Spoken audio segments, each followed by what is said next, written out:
It's Sabbatical recording day 63, and I wanted to just talk about something I read. And I want to give full credit to Pensacola News Journal. It came through as an advertisement of knowledge is power. I thought, oh, that's interesting. So I clicked on it, and it actually was knowledge is empowered. So they use this power and empowered together, and it really got me started. It really got me thinking that all of the Soulful Trek stuff is about regaining power, however that looks to you and how that looks to me. And if I can share that with you, and if somebody resonates, terrific.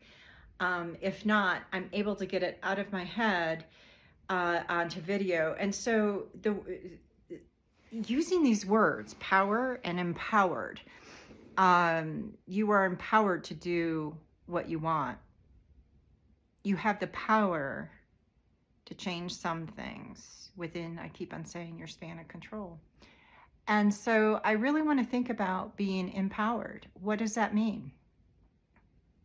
I think of it, of course, going to, I'll take these off, going to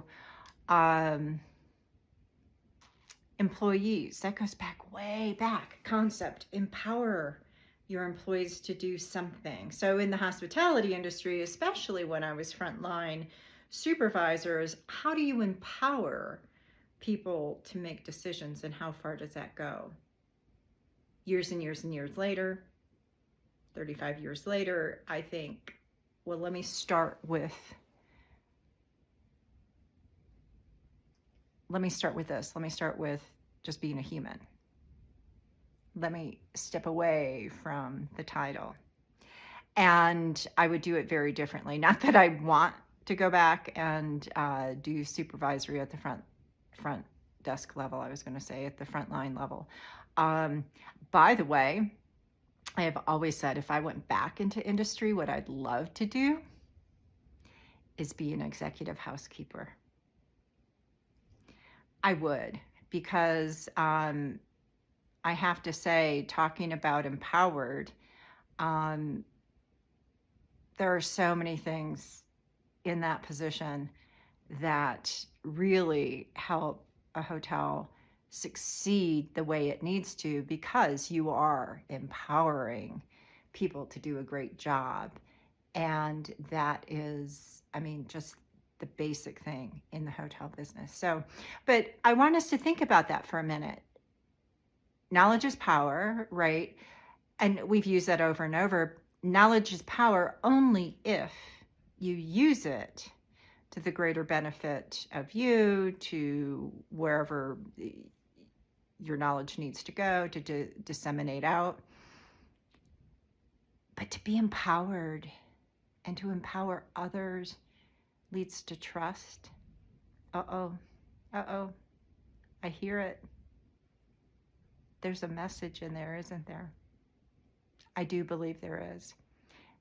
And again, I go back to the real gap, as we call it in academia, between the theory and the reality of trust in leadership. So that's that. So empower people, allow people to learn, allow people to expand. And you know what? Allow people to make mistakes, but be there. And sometimes it's not nice. I mean, sometimes you have to do things where people take advantage of situations. It's just how it is. I don't particularly like that. I would rather work in where I'm transparent and trust is between the two humans. And so on this day, that is what I have to say is, I kind of got that from the newspaper, but I kind of made it my own as well. So much love to you. Be empowered to have the power